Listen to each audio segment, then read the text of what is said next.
નમસ્તે મિત્રો. બાળક જ્યારે નાનું હોય ને તો માતા પિતા તેનો ઉછેર કરવામાં પોતાની જાત ઘસી નાખતા હોય છે, ખાસ કરીને એક માં. પણ એ જ મા બાપ જ્યારે વૃદ્ધ થાય છે ત્યારે બાળકોને તે આશીર્વાદરૂપ નથી લાગતા, પણ એક જવાબદારી લાગે છે. એક મા બાપ ઘણા બધા બાળકોને મોટા કરી લે છે, પણ ઘણા બધા બાળકો ભેગા થઈને પણ એક મા બાપને તેના ઘડપણમાં સાચવી નથી શકતા. માતા પિતા જ્યારે વૃદ્ધ થાય છે ત્યારે ભારરૂપ બની જાય છે અને ત્યારે જ સંબંધોનું સાચું મૂલ્ય સામે આવે છે. આજની વાર્તા પણ કંઈક એવી જ છે, તો ચલો સાંભળીએ. અરે હદ થઈ ગઈ. શું આખી જિંદગી હવે સાસુ સસરાની સેવા જ કરતા રહીશું આપણે લોકો? અત્યાર સુધી મમ્મીજી સ્વસ્થ હતા તો બધું ઠીક ચાલી રહ્યું હતું. હવે મમ્મીજીએ ખાટલો પકડી લીધો છે, એમની સેવા પણ આપણે કરવી પડે છે. હવે દીકરા 3 છે તો મા બાપનો બોજ પણ ત્રણેય ઉપર બરાબર પડવો જોઈએ ને. જ્યારે દરેક વસ્તુના ભાગલા કરી જ રહ્યા છીએ તો મમ્મી પપ્પાના રહેવાના પણ ભાગલા કરી જ લઈએ. મોટી વહુ અનિતા બોલી તો વચલી વહુ સુજાતાએ પણ તેનો સાથ આપ્યો. હા ભાભી, બરાબર કહી રહ્યા છો તમે. મમ્મી પપ્પાને રાખવાનો પણ 4 મહિના માટે ભાગ કરી લઈએ. પહેલા 4 મહિના તમે એમને રાખી લેજો. શરૂઆત તમારાથી કરીશું. આટલી વાત સાંભળતા જ મોટી વહુ ભડકી ગઈ અને બોલી, શરૂઆત મારાથી શું કામે? તું પણ એમને પહેલાં રાખી શકે છે ને? ત્યારે મોટો દીકરો સંજય બોલ્યો, અરે હવે આમાં ઝઘડો કરવાની શું વાત છે? મારી વિજય સાથે પણ વાત થઈ ગઈ છે, એ પણ કાલે અહીં પહોંચી જશે. જે પણ નક્કી કરવું છે આપણે બધા કાલે જ કરીશું. જોકે હું તો કહું છું કે મમ્મી અને પપ્પાના નામની ચિઠ્ઠી બનાવી લઈએ. જેમના ભાગમાં એમનું નામ આવશે તે જ એમને પહેલાં 4 મહિના રાખશે. ઘરના ફળિયામાં આંટા મારી રહેલા ભૂપતભાઈ પોતાના દીકરા અને વહુઓની બધી વાતો સાંભળી રહ્યા હતા. પોતાના રૂમમાં આવીને પોતાની પત્ની મંજુબેનને કહ્યું, જોઈ રહી છે તું મંજુ? આ એ જ દીકરાઓ છે જે ક્યારેક નાનપણમાં એ વાતની ચિઠ્ઠી નાખતા હતા કે મમ્મીની સાથે કોણ સૂવા જશે. હવે આપણા તે જ દીકરાઓ આપણા બંનેના નામની ચિઠ્ઠી નીકાળશે કે કોના ભાગમાં આપણું નામ આવશે. એ આપને લોકોને પહેલાં રાખશે, કેમ કે કોઈ પણ આપણને રાખવા જ નથી માગતું. હવે શું આ દિવસ જોવો જ બાકી રહી ગયો હતો આ ઉંમરમાં? આમ પણ આ બંને દીકરાઓ અને વહુઓના ઝઘડા તો આટલા દિવસોથી જોતા જ હતા.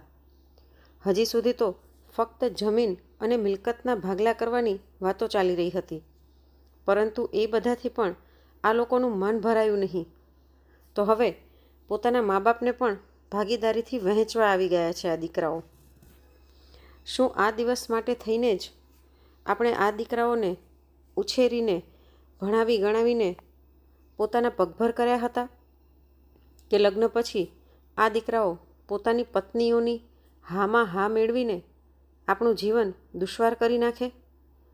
પોતાના પતિ ભૂપતભાઈની વાતો સાંભળીને મંજુબેન બોલ્યા, અરે ચિંતા તો મને પણ ખૂબ જ થઈ રહી છે, પરંતુ જ્યારે આપણી જ સંતાન ખોટા મનની હોય તો આપણે શું કરી શકવાના છીએ?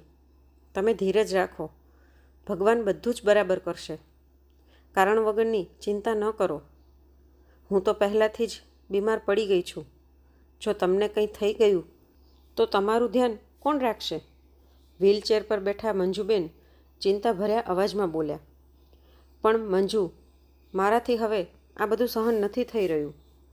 હવે આપણા છોકરાઓ આપણા ભાગ્યનો નિર્ણય ચિઠ્ઠી બનાવીને કરશે? ખબર નહીં ભગવાને આપણા ભાગ્યમાં હજી બીજું શું શું જોવાનું લખ્યું છે. એટલું કહીને તેઓ ઉદાસ મનથી પલંગ ઉપર જઈને સૂઈ ગયા. અહીં હાલતથી મજબૂર મંજુબેન પણ પોતાના આંસુઓને છુપાવતા પોતાના ભૂતકાળની યાદોમાં ખોવાઈ ગયા. અભિનંદન મંજુ, 3જી વખત પણ તને દીકરો આવ્યો છે. હવે તો તારા ઘરમાં ધન દોલતની કોઈ કમી નહીં થાય. જેના 3 દીકરા હોય એને તો ભવિષ્યમાં જલસા જ હશે. ત્રણેય દીકરાઓ એ વાત માટે લડશે કે મમ્મી પપ્પાને હું રાખીશ. 3જો દીકરો પેદા થવા પર તેમની નણંદે કહ્યું હતું. મંજુબેન અને ભૂપતભાઈને 3 દીકરા અને વહુઓ છે. તેમનો મોટો દીકરો સંજય અને તેની પત્ની અનિતા. વચલો દીકરો અજય અને તેની પત્ની સુજાતા. સંયુક્ત પરિવારનો જ એક ભાગ છે. આ બંને દીકરાઓ પોતાના પિતાજીનો ધંધો સંભાળે છે, જ્યારે ત્રીજો દીકરો વિજય બીજા શહેરમાં નોકરી કરે છે, જેના ખુશ્બુ નામની છોકરી સાથે 6 મહિના પહેલાં જ લગ્ન થયા છે. ભૂપતભાઈની મોટી વહુ અને વચલી વહુનું અંદરોઅંદર જરાય પણ બનતું નહોતું. મોટી વહુ અનિતા જે પણ કામ કરતી તે વચલી વહુ સુજાતાને બિલકુલ પણ સારું લાગતું નહોતું, અને સુજાતા કંઈ પણ કહેતી તો અનિતા હંમેશા તેની વાત કાપી નાખતી હતી. ઘણી વખત બંને વહુ રસોડામાં જ કૂતરા બિલાડાની જેમ ઝઘડવા લાગતી અને આખા ઘરને માથા પર ઉપાડી લેતી, અને એ વાતનો માર મંજુબેન અને ભૂપતભાઈને ભોગવવો પડતો, કેમ કે અનિતા અને સુજાતા બંનેમાંથી કોઈ પણ પોતાના વૃદ્ધ સાસુ સસરાને ચા નાસ્તો કે ખાવાનું દેવા સુધી પણ રાજી થતી નહીં. કેટલીક વખત તો બંને વહુઓ આખો દિવસ રસોડામાં પગ મૂકતી નહીં અને બહારથી જમવાનું ઓર્ડર કરીને મંગાવી લેતી હતી. પોતપોતાના પતિને પણ તેમણે કહેલું હતું કે બપોરે બહારથી જ જમવાનું ખાઈ લેજો, અને બાળકોને પણ સ્કૂલ કેન્ટીનમાંથી ખાવા માટે રૂપિયા આપી દેતી હતી. દેરાણી જેઠાણીને એકબીજાનું મોઢું ન જોવું પડે એ કારણે પરિવારના બધા સદસ્યોને ઘરનું બનેલું જમવાનું પણ મળતું નહોતું. બાકી બધા લોકો તો બહારનું જમવાનું આરામથી ખાઈ લેતા હતા, પરંતુ મંજુબેન અને ભૂપતભાઈને ઘરનું જમવાનું જ પચતું હતું. પરંતુ કોઈને પણ આ વાતની નૈયાભાર પણ ચિંતા હતી નહીં. મંજુબેન પોતે જ આ વૃદ્ધાવસ્થામાં રસોડામાં જતા અને પોતાના અને ભૂપતભાઈ માટે કંઈક હળવું સાદું જમવાનું જેમ કે ખીચડી કે ઉપમા બનાવીને લઈ આવતા. એમાં પણ બંને વહુઓ રાડો પાડવા લાગતી. મમ્મી, રસોઈ બનાવ્યા પછી રસોડું કેટલું ગંદુ કરી નાખો છો તમે, હવે આ બધું કોણ સાફ કરશે? મંજુબેનની ઉંમર થઈ ગઈ હતી અને ઉપરથી શરીરને પણ બીમારીઓએ ઘેરી લીધું હતું. ડૉક્ટરે આરામ કરવાની સલાહ આપી હતી, પરંતુ જ્યારે બંને વહુઓ સાસુ સસરાને જમવાનું આપવાની જવાબદારીથી હાથ ખેંચી લેતી તો તેમને જ પોતાની જવાબદારી જાતે ઉપાડવી પડતી હતી. મંજુબેન અને ભૂપતભાઈનો પરિવાર તેમના બાપ દાદાના મકાનમાં જ રહેતો હતો. ભૂપતભાઈ તેમના પત્ની મંજુબેનની સાથે ગ્રાઉન્ડ ફ્લોર પર રહેતા હતા, જ્યારે બંને દીકરાઓ અને વહુઓ ઉપરના માળ પર બનેલા પોતપોતાના રૂમમાં રહેતા હતા. આમ તો આ મકાન એટલું મોટું હતું કે બંને વહુઓને ઉપરના રૂમમાં રહેવાની જરૂરત પણ હતી નહીં. મકાનના નીચેના રૂમ પણ ખાલી પડ્યા રહેતા હતા, પરંતુ એકેય વહુ નીચે રહેવા માટે તૈયાર થઈ નહીં, કેમ કે સાસુ સસરાનો રૂમ નીચે જ હતો અને તેમને મળવા માટે કોઈને કોઈ સગા સંબંધી ક્યારેક ક્યારેક આવી જતા હતા. ઉપર રહે તો તેમને મહેમાનોને ચા નાસ્તો પણ નહોતો કરાવવો પડતો. તો બંને જાણતી હતી કે જે પણ નીચેના રૂમમાં રહેશે તેની આઝાદી ખતમ થઈ જશે, અને કોઈ પણ પોતાની આઝાદીને ખોવા માગતી નહોતી. બંને વહુઓને બહાર હરવું ફરવું અને બહારનું જમવાનું પસંદ હતું, એટલા માટે ઘણી વખત ઘરમાં જમવાનું બનતું નહીં.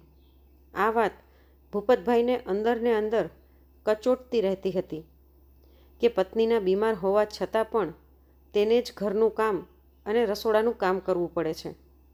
એટલા માટે વહુઓની આ હરકતોથી કંટાળીને એક દિવસ ભૂપતભાઈએ પોતાના બંને દીકરાઓને બોલાવીને કહ્યું, સંજય, અજય, તમે બંને જાણો જ છો કે તમારી મમ્મીની તબિયત ઠીક નથી રહેતી અને તમારી પત્નીઓ ઘણી વખત બહાર જતી રહે છે, જેથી તેમને રસોડામાં જમવાનું બનાવવું ન પડે અને ઘરનું બધું કામ ન કરવું પડે. પરંતુ આ વાત બિલકુલ પણ બરાબર નથી. જો બંને વહુઓને એકબીજા સાથે બરાબર બનતું નથી તો તેઓ ઘરનું કામ વહેંચી લે. સવારની રસોઈ સુજાતા સંભાળી લે અને સાંજની રસોઈ અનિતા. પરંતુ આવી રીતે રસોઈના કામથી બચતા રહેવું એ ક્યાંની અકલમંદી છે? પિતાની વાત સાંભળીને બંને દીકરાઓએ પોતપોતાની પત્નીને સમજાવવાની કોશિશ કરી, પહેલાં તો બંને આ વાત સમજવા માટે તૈયાર જ હતી નહીં, પરંતુ 2-3 દિવસ પછી જ્યારે બંને દીકરાઓની તબિયત બહારનું ખાવાનું ખાવાના કારણે એકી સાથે ખરાબ થઈ ગઈ, એટલે બંને વહુઓએ ઘરનું કામ વહેંચી લીધું. સુજાતા સવારની રસોઈ બનાવતી અને અનિતા રાતની, જેથી બંનેને રસોડામાં એકબીજાનું મોઢું પણ જોવું ન પડે. સવાર અને સાંજ બંને સમયનું જમવાનું હવે તેમને સમય પર મળવા લાગ્યું હતું, પરંતુ પ્રેમ અને સન્માનની સાથે નહીં. બંને વહુઓ સાસુ સસરા સાથે વાત કરવી પણ પસંદ કરતી નહોતી. એક દિવસ મંજુબેને પોતાની નાની વહુ સુજાતાને ફક્ત એટલું જ કહ્યું કે સુજાતા, આજે જમવામાં મીઠું થોડુંક વધારે હતું. મને બીપીની તકલીફ છે, તો મીઠું થોડુંક ઓછું નાખતી જાજે. મંજુબેનના આટલું કહેવા પર સુજાતાએ ઘરમાં તાંડવ મચાવી દીધું અને બોલી, મમ્મી, તમે એક કામ શું કામે નથી કરતા? તમે બંને સમયનું જમવાનું તમારી લાડલી વહુની પાસે જ કેમ નથી બનાવડાવી લેતા? એ તો મારા કરતાં પણ સારું ખાવાનું બનાવતી હશે ને? એટલા માટે તો મારી રસોઈમાં તમે વાંધા વચકા કરતા રહો છો. એક તો આ ઘડપણમાં આમની સેવા કરો, ઉપરથી એમની 4 વાતો પણ સાંભળો. જરાક રસોડામાં આવીને જુઓ તો ખરા, કેટલી ગરમી છે. એક તો આટલી ગરમીમાં ખાવાનું બનાવી રહી છું, ઉપરથી તમે નખરા દેખાડી રહ્યા છો. જો આવી રીતે જ મારી રસોઈમાં મોઢું બગાડવું હોય ને, તો મારાથી નહીં થાય આ જમવાનું બનાવવાનું કામ. બનાવડાવી લ્યો તમારી લાડલી વહુ પાસેથી. અહીં જ્યારે મોટી વહુ અનિતાને આ વાતની ખબર પડી કે સુજાતાએ મમ્મીને એવી વાતો કહી છે અને ક્યાંક સાસુ સસરાનું બંને સમયનું જમવાનું તેને જ ન બનાવવું પડી જાય, એમ વિચારીને એ બોલી, મમ્મીજી, જે પણ મળે તે ચૂપચાપ ખાઈ લેતા જાઓ. શું કામે કારણ વગર બે મતલબની ટોકાટાકી કરતા રહો છો? તમને ખબર જ છે કે અમે લોકો તો બહારથી પણ જમવાનું મંગાવીને ખાઈ લઈશું, પરંતુ તમને લોકોને તો બહારનું જમવાનું ચાલતું નથી, કેમ કે તમને તો આમ પણ ડૉક્ટરે ઘણી ચીજવસ્તુ ખાવાની ના પાડી છે. હવે રોજ ઘરમાં જ ખાવાનું બની રહ્યું છે, તો એમાં પણ તમારા નખરા. તે જ દિવસે ભૂપતભાઈ અને મંજુબેન સમજી ગયા હતા કે હવે તેમના દીકરાઓ અને વહુઓ માટે તે લોકો એક બોજથી વધારે બીજું કંઈ પણ નથી રહ્યા. મંજુબેન, જે પહેલાંથી જ બીમાર રહેતા હતા, લગભગ રોજ થવાવાળા દુર્વ્યવહારને સહન ન કરી શક્યા. એક દિવસ અચાનક તેમનું બ્લડ પ્રેશર એટલું વધી ગયું કે તેમનું શરીર લકવાગ્રસ્ત થઈ ગયું. હવે તેમના શરીરનો અડધો ભાગ બેકાર થઈ ગયો અને તેઓ વ્હીલચેર પર આવી ગયા. અત્યાર સુધી તો જેમ તેમ તેઓ પોતાનું કામ કરી લેતા હતા, પરંતુ લકવાગ્રસ્ત થયા પછી હવે તે બંને બિલકુલ વહુઓના રહેમો કરમ પર આશ્રિત થઈ ગયા હતા. મંજુબેન લાચાર પોતાના પલંગ પર અથવા તો વ્હીલચેર પર પડ્યા રહેતા અને ભૂપતભાઈ પોતાની પત્નીનું ધ્યાન રાખવા માટે હવે ઘર પર જ રહેવા લાગ્યા, કેમ કે વહુઓથી તો ખૂબ જ મુશ્કેલીથી તેમને 2 વખતનું ભોજન દેવામાં આવતું હતું. જમવાની થાળી દઈને જતી તો બીજી વખત પાછું વળીને રૂમમાં જોતી પણ નહીં કે કંઈ જોઈએ છે કે નહીં. ભૂપતભાઈના ઘરે બેસવાના કારણે તેમના બંને દીકરાઓ સંજય અને અજયમાં વ્યવસાયને લઈને લડાઈ થવાની શરૂ થઈ ગઈ. સંજયે આરોપ લગાડ્યો કે અજય દુકાનમાંથી વધારે રૂપિયા ઉપાડતો હતો, જેના કારણથી હિસાબ કિતાબમાં ગરબડ થઈ રહી હતી, અને અજય કહેવા લાગ્યો કે સંજય તેના ઉપર ખોટો આરોપ લગાડી રહ્યો છે. અંતે બધી વાતોનો નિચોડ એ જ નીકળ્યો કે બંને ભાઈઓએ હવે અલગ થઈ જવું જોઈએ અને પોતપોતાની જવાબદારી ઉપાડવી જોઈએ. સંજયનું કહેવું હતું કે હવે મારા બાળકો પણ મોટા થઈ રહ્યા છે, તો તેમનો ખર્ચો વધારે છે. જો અજય આવી રીતે જ દુકાનમાંથી રૂપિયા નીકાળતો રહ્યો તો એ દિવસ દૂર નથી જ્યારે ખાવા માટે પણ ફાંફા પડવા માંડશે. એટલા માટે ભાગલા પાડવામાં જ ફાયદો છે, જેથી અમે લોકો પોતપોતાના રૂપિયા બચાવી શકીએ. બંને જણાએ જ મળીને નિર્ણય કરી લીધો કે જ્યારે દુકાન તે બંને જ સંભાળી રહ્યા છે, તો દુકાનને ફક્ત 2 ભાગમાં જ વહેંચવામાં આવે, કેમ કે ત્રીજો ભાઈ તો નોકરી કરે છે.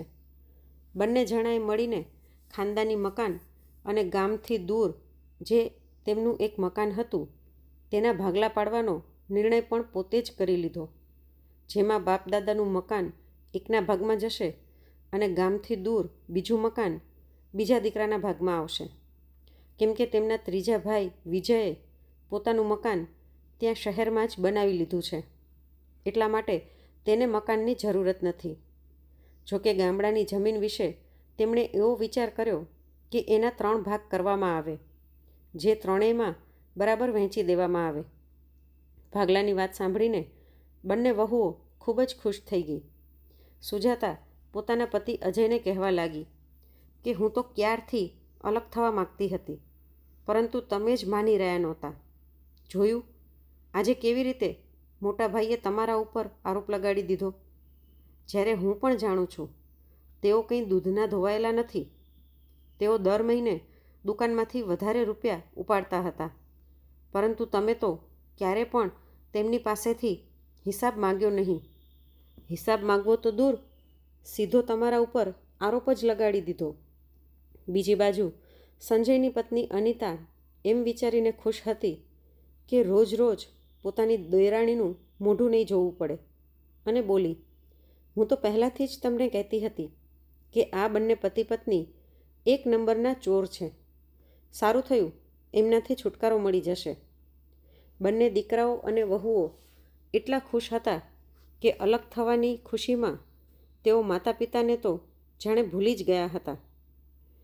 ભૂપતભાઈ અને મંજુબેન બેઠા બેઠા બધું જોઈ રહ્યા હતા અને તેમની વાતો સાંભળી રહ્યા હતા, અને મનમાં ને મનમાં વિચારી રહ્યા હતા કે જે દીકરો અને વહુ અમને સાથે રાખશે, અમે ખુશી ખુશી એની સાથે રહી લઈશું. મંજુબેને ભૂપતભાઈને કહ્યું, જે પણ દીકરો વહુ આપણને પોતાની સાથે રહેવા માટે કહે, આપણે બંને તેમની સાથે જતા રહીશું. આમ પણ આપણે ઘરડાઓને આ ઉંમરમાં જોઈએ જ શું, બસ 2 સમયનું જમવાનું. એટલા માટે તમે કંઈ કહેતા નહીં. એટલે ભૂપતભાઈ બોલ્યા, અરે મંજુ, હું કારણ વગર શું કામે તેમની વચ્ચે બોલું? પરંતુ હા, જો વાત આપણા અસ્તિત્વ પર આવી ગઈ તો હું પણ ચૂપ નહીં રહી શકું. થોડીવાર પછી જ્યારે ભૂપતભાઈ ફળિયામાં આંટા મારી રહ્યા હતા તો તેમણે જોયું કે તેમના દીકરા વહુઓ કોઈ ગંભીર વિષય પર ચર્ચા કરી રહ્યા હતા. તેઓ વિચારવા લાગ્યા, આજ સુધી જે દીકરાઓ અને વહુઓમાં જરાય બનતું નહોતું, આજે દરેક વસ્તુના ભાગ કરવાનો નિર્ણય કર્યા પછી કેવા 4 જણા સાથે બેસીને આગળનું પ્લાનિંગ કરી રહ્યા છે. ત્યારે તેમના કાનોમાં મોટી વહુ અનિતાનો અવાજ પડ્યો, કાલે વિજયભાઈના આવી ગયા પછી મમ્મી અને પપ્પાના નામની પણ ચિઠ્ઠી કાઢી લઈશું. જેમના ભાગમાં તેમની ચિઠ્ઠી આવશે તે બંને તેમની સાથે પહેલાં 4 મહિના રહેશે. ત્યારે સુજાતા બોલી, ભાભી, તમે ચિંતા ન કરો. જ્યારે બધી વસ્તુઓનો બરાબર ભાગ પાડ્યો છે તો મમ્મી પપ્પાના રહેવાનો ભાગ પણ બરાબર જ કરીશું. કોઈ એકના માથે નહીં નાખી દઈએ આ બંનેને. બંને દીકરાઓએ પણ પોતાની પત્નીઓની આ વાતમાં સહમતિ દર્શાવી. પોતાના અને પોતાની પત્નીના વિશે આ વાતો સાંભળીને આજે ભૂપતભાઈ અંદર સુધી ભાંગી પડ્યા હતા.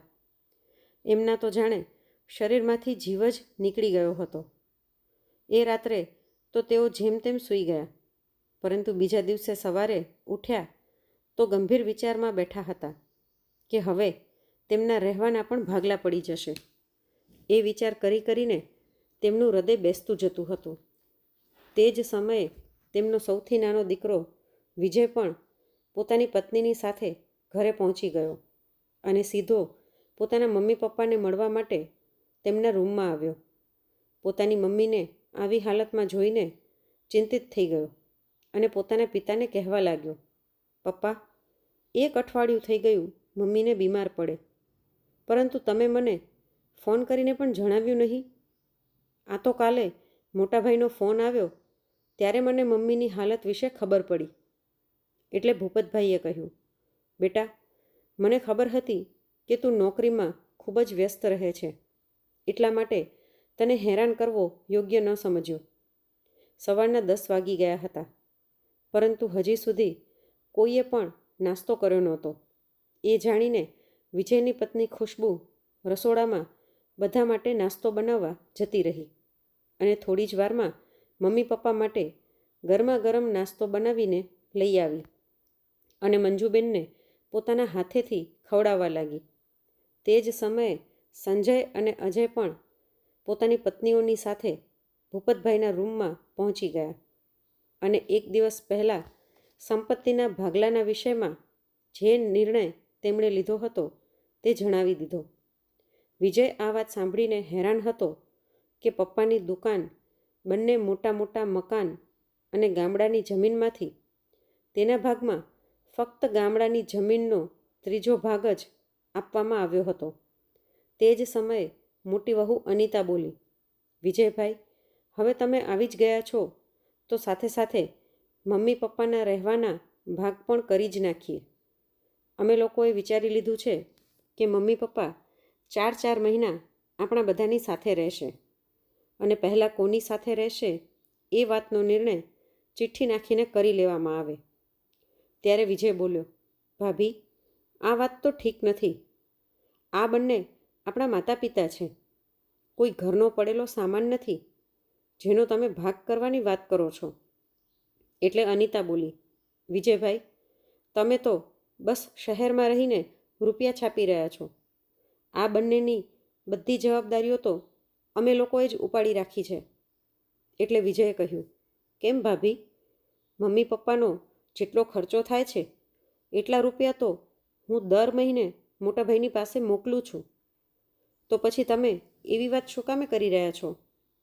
હજી આ બધી વાતો ચાલી જ રહી હતી કે વિજયને એક ફોન આવ્યો, જેને એટેન્ડ કરવા માટે તે બહાર ફળિયામાં નીકળી ગયો. ફોન પર વાત કરીને પાછળ ફર્યો તો જોયું તેની પત્ની ખુશ્બુ ઊભી હતી અને આવીને પોતાના પતિને કહેવા લાગી, હું તમને એક વાત કહેવા માગું છું. વિજયે કહ્યું, બોલ, શું વાત છે? તો ખુશ્બુએ કહ્યું, શું આપણે મમ્મી પપ્પાને હંમેશા માટે આપણી સાથે ન રાખી શકીએ? આખરે દીકરો વહુ છીએ તો આપણી પણ કંઈક ફરજ થાય છે તેમના પ્રત્યે. ખુશ્બુની વાત સાંભળીને વિજયના ચહેરા પર મુસ્કાન આવી ગઈ અને બોલ્યો, હું પણ એ જ વિચારી રહ્યો હતો કે એક વખત તને આ વિશે પૂછી લઉં. એટલે ખુશ્બુ બોલી, અરે, એમાં પૂછવાની શું વાત છે? મમ્મી પપ્પાએ તમને તમારા પગ પર ઊભા કરીને પોતાની ફરજ પૂરી કરી છે, તો હવે શું તમે પોતાની ફરજ પૂરી કરવા માટે પોતાની પત્નીને પૂછશો?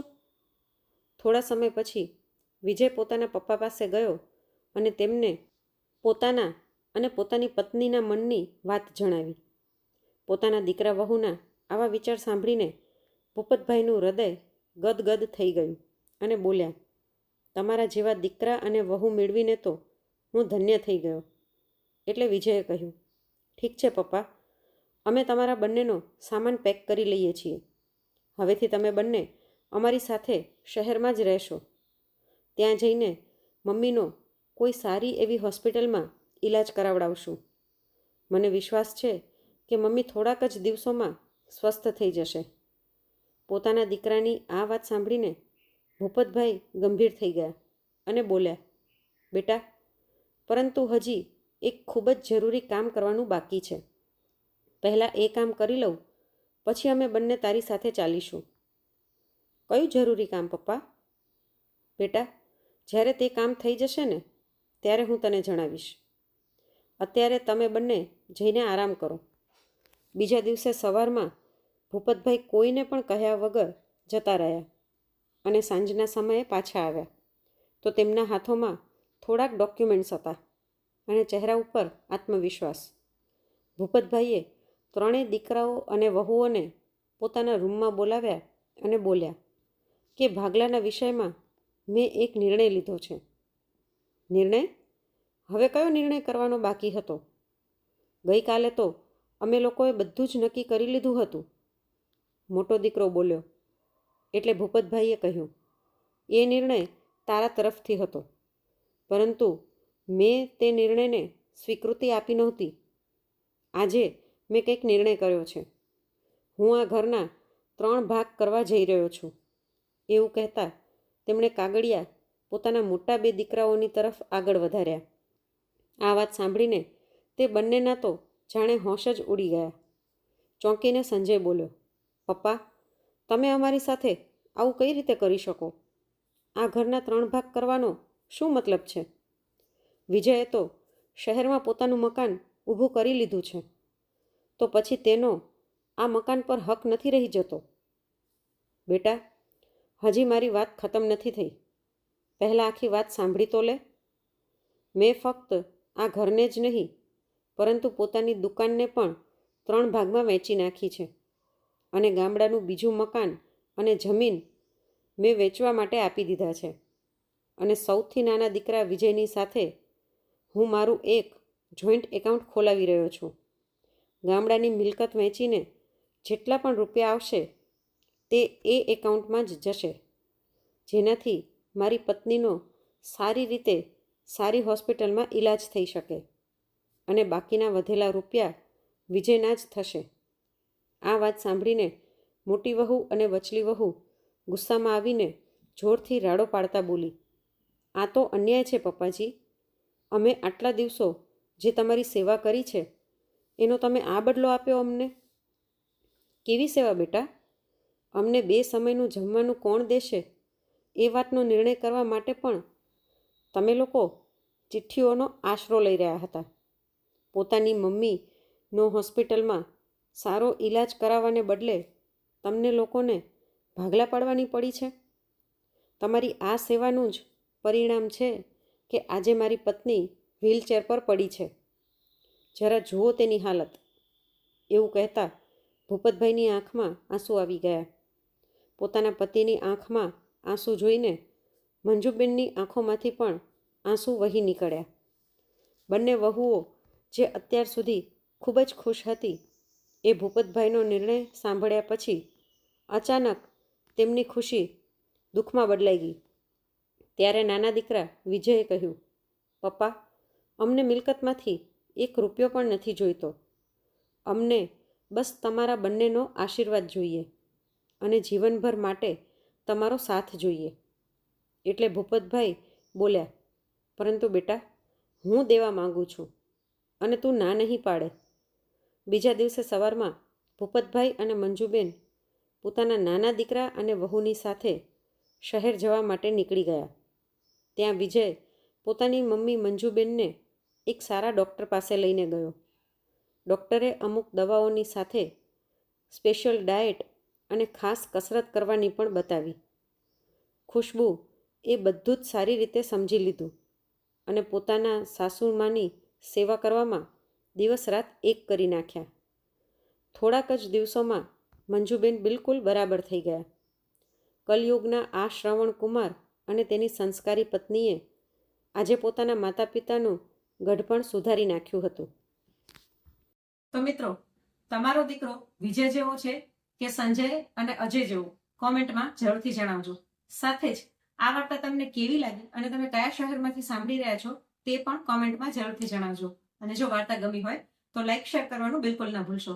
ફરી મળીશું આવી જ એક રસપ્રદ વાર્તા સાથે. ત્યાં સુધી આવજો.